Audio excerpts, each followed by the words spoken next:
বাহ, তুমি দেখা যায় মাস্ক পরে আগুন নিবাই লাইছো। আর তুমি মেয়ে কি কামে রইলা? সামান্য একটা আগুন নিবাই তালা না? হ্যাঁ, তো হতম পরীক্ষায় পাস করে লাইছে। স্যার উনি তো 2 নাম্বারই করছে, মাস্ক খুললে আগুন নিবাইছে। না স্যার, উনি আমার নামে মিথ্যা কথা বলতেছে। আমি মাস্ক করে আগুন নিবাই নাই। স্যার বিশ্বাস করেন, উনি মাস্ক খুলে সত্যি সত্যি আগুন নিবাইছে, আমি মিথ্যা বলতাছি না।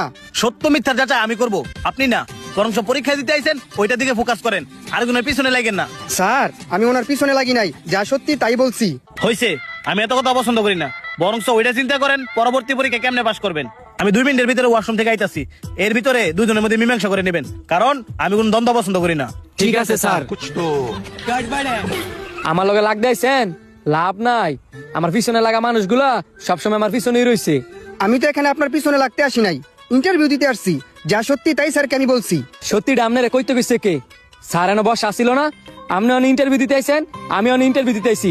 আমার বিষয়ে আপনি কোনো নাক গলাইবেন না। ঠিক আছে, আমি আপনার বিষয়ে কোনো নাক গলাবো না। কি ব্যাপার, আপনাদের মধ্যে মীমাংসা হইছে? জি স্যার। জি স্যার, মীমাংসা হয়েছে। শুনে খুব ভালো লাগলো। শান্ত মিয়া, আপনি ওই কর্নারের চেয়ারটা বসেন, আগে ওনার পরীক্ষাটা নিয়ে নেই, তারপর আপনারটা নেব। ঠিক আছে স্যার। আপনি চেয়ারটা টান দিয়ে বসেন। শুনেন, আমার হাতে বেশি সময় নাই, সো এটাই আপনার লাস্ট পরীক্ষা। এই যে আমার হাতে কলমটা দেখতেছেন না, এই কলমটা আপনি আমার কাছে বিক্রি করে দেখান। স্যার আপনি চাইলে এই কলমটা নিতে পারেন, এই কলমটা অনেক ভালো, মার তো 5 টাকা। তোমাকে দিয়ে হবে না। স্যার এই চাকরিটা আমার খুব দরকার।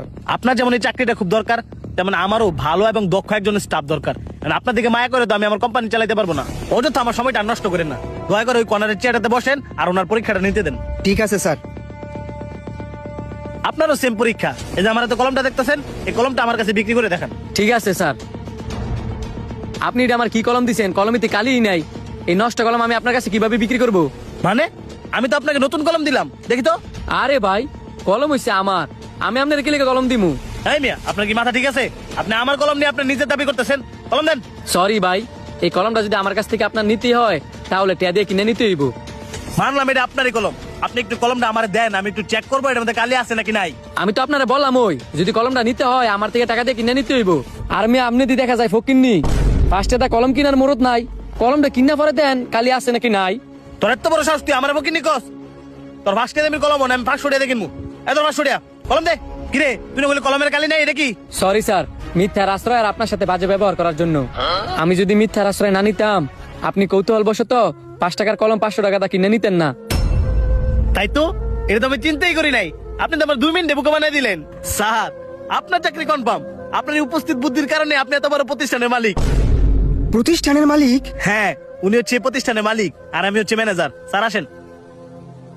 শোনো, তোমার আমি অনেক আগে থেকেই চিনি এবং কি তোমার সততা সম্পর্ক আমি জানি। একটা জিনিস মনে রাখবা, সব জায়গায় এবং সব কাজের ক্ষেত্রে উপস্থিত বুদ্ধি কাজে লাগাইবা। সৎ থাকা ভালো, কিন্তু সমাজে চলতে গেলে সরল হওয়া যাবে না। গাছের কিন্তু হলুদ পাতাটাই জড়িয়ে পড়ে, সবুজ পাতা না। এই পুরোটা প্ল্যান করছি তোমারে বোঝানোর জন্য। তোমার চাকরি কনফার্ম, কালকে থেকে কিন্তু কাজে জয়েন করবা। আর হ্যাঁ, একটা কথা মনে রাখবা, উপস্থিত বুদ্ধি সবসময় মাথায় রাখবা। ঠিক আছে স্যার, আপনাকে অনেক ধন্যবাদ। আসসালামু আলাইকুম। ওয়ালাইকুম আসসালাম।